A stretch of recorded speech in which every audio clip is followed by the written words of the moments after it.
Z Ewangelii według świętego Mateusza.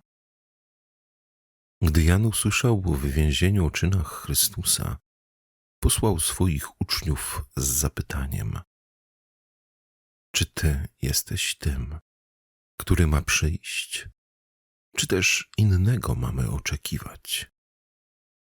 Jezus im odpowiedział: idźcie i oznajmijcie Janowi to, co słyszycie i na co patrzycie. Niewidomi wzrok odzyskują, chromi chodzą, trędowaci zostają oczyszczeni, głusi słyszą, umarli zmartwychwstają, ubogim głosi się Ewangelię, a błogosławiony jest ten, kto nie zwątpi we mnie. Gdy oni odchodzili, Jezus zaczął mówić do tłumów o Janie.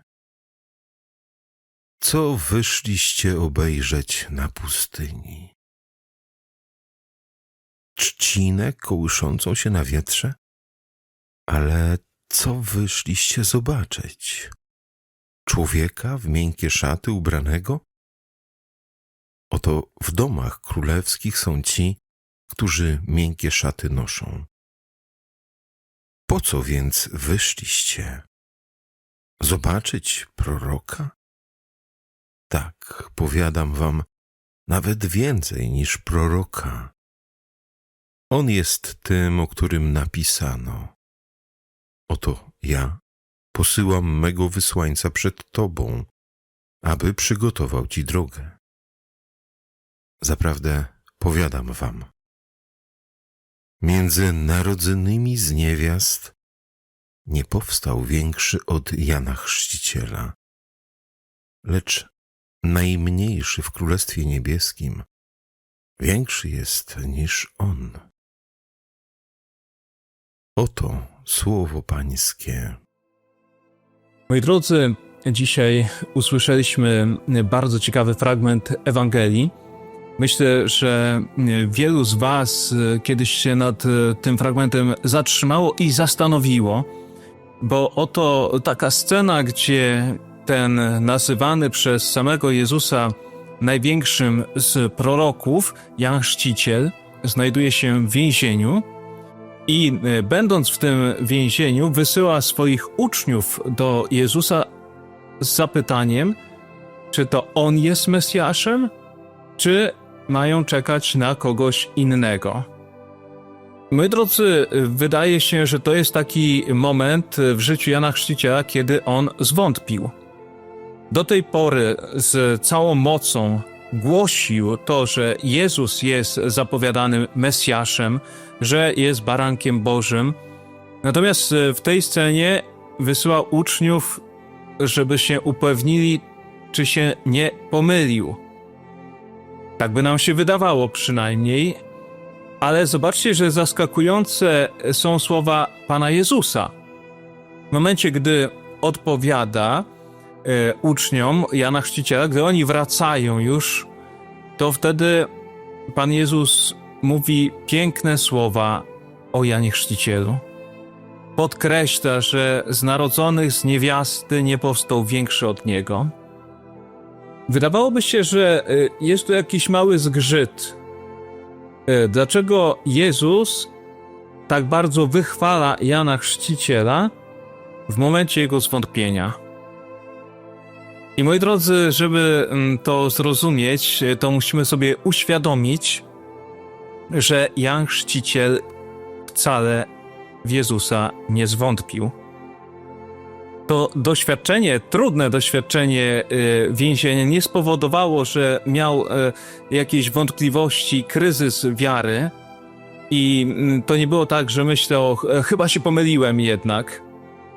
Więc pytanie, dlaczego, skoro tak, wysyła z takim zapytaniem swoich uczniów do Jezusa? Otóż chodzi o to, że to nie Jan zwątpił, ale jego uczniowie przeżywali wielki kryzys, widząc, że ich mistrz Jan Chrzciciel jest w taki sposób traktowany przez króla, przez Heroda. Że jest więziony, że od tej strony ludzkiej jest bezradny. Więc prawdopodobnie, gdy przychodzili do niego, mieli takie jedno pytanie. Dlaczego? Skoro on jest Mesjaszem, dlaczego ty musisz siedzieć w więzieniu? Dlaczego on nic nie zrobi? Skoro jest Mesjaszem, to przecież w jednej chwili może tego Heroda, króla i całe jego królestwo zniszczyć. Nie tylko twoje więzienie. Więc, moi drodzy, to jest pytanie, które chyba od zawsze towarzyszy człowiekowi. Skoro jest Bóg, jest Mesjasz, jest Wszechmogący, to dlaczego nie wszystko układa się po naszej myśli? I, moi drodzy, kiedy Jan Chrzciciel wysyła wtedy swoich uczniów do Jezusa, to robi to z jednego ważnego powodu. Są takie tajemnice naszej wiary, które może zrozumieć i przyjąć tylko wtedy, gdy to usłyszysz od Chrystusa w swoim sercu. To znaczy, Jan Chrzciciel jakby mówi tak: nie jestem w stanie odpowiedzieć wam na to pytanie i wam tego wytłumaczyć. Nie zrozumiecie tego, czytając jakieś książki czy mądre opracowania. Ale jeśli pójdziecie do Niego, to zrozumiecie. Więc, moi drodzy, Jan Chrzciciel, zobaczcie, robi to całe swoje życie, cała ta jego misja. Już od tego pierwszego spotkania swoich uczniów wysyła, mówiąc: oto baranek Boży, pójdźcie za Nim. I ci, którzy wtedy poszli, stali się apostołami. I teraz tych uczniów, którzy mają kryzys, wysyła do Niego: idźcie i Go zapytajcie. Bo odpowiedź, którą wam da, to nie będzie słowo ludzkie, ale to będzie Słowo Boże, a tylko Słowo Boże jest w stanie nie tylko przemienić twój sposób myślenia, ale przemienić twoje serce. Sprawić, że zaczniesz oceniać sytuację nie tylko w sposób taki logiczny, jeśli chodzi o ten świat tutaj, ale zaczniesz go oceniać z perspektywy serca i miłości. I, moi drodzy, jest to rzecz niesamowicie ważna również dla nas, bo zobaczcie, ona pokazuje nam, że to nie jest tak, że my w całym dziele ewangelizacji musimy odpowiedzieć na wszystkie pytania i musimy umieć wytłumaczyć wszystkie zjawiska, które się dzieją. Musimy mieć w sobie dużo takiej pokory, żeby człowieka wysłać do Jezusa. Idź i Go zapytaj. To znaczy zaprosić kogoś do modlitwy, do otwarcia się na Ducha Świętego. Oczywiście można to uczynić tylko wtedy, gdy wcześniej sam masz osobistą relację z Bogiem. Gdy sam patrzysz Mu w oczy na modlitwie, a nie tylko słuchasz czy czytasz o Nim, bo to jest ta zasadnicza różnica. I, moi drodzy, bardzo ciekawie, powiedziałbym, rozegrali tą całą akcję walki o serce uczniów Jana Chrzciciela, Jan Chrzciciel z Jezusem. Zobaczcie, Pan Jezus, odpowiadając, mówi: idźcie i powiedzcie Janowi, a tak naprawdę myśli o nich. Ta odpowiedź, którą teraz da, nie jest za Jana, bo Jan to wie i to rozumie, ale chodzi o to, żebyś ty usłyszał. Ty, który masz pójść i mu powiedzieć, to znaczy, dlaczego masz pójść i mu powiedzieć? Bo skoro masz coś przekazać, to znaczy teraz się skupisz, żeby słuchać. Żeby to zapamiętać, żeby to przyjąć. I bardzo interesujące jest to, że Pan Jezus, odpowiadając, cytuje proroka Izajasza. A więc mówi, że zapowiedź Mesjasza jest taka, że będą towarzyszyć mu znaki. Jakie znaki? No, na przykład takie, że niewidomi będą widzieć, że głusi będą słyszeć. I Pan Jezus cytuje te obietnice i mówi: zobaczcie, że to, co mówił Izajasz, to się spełnia.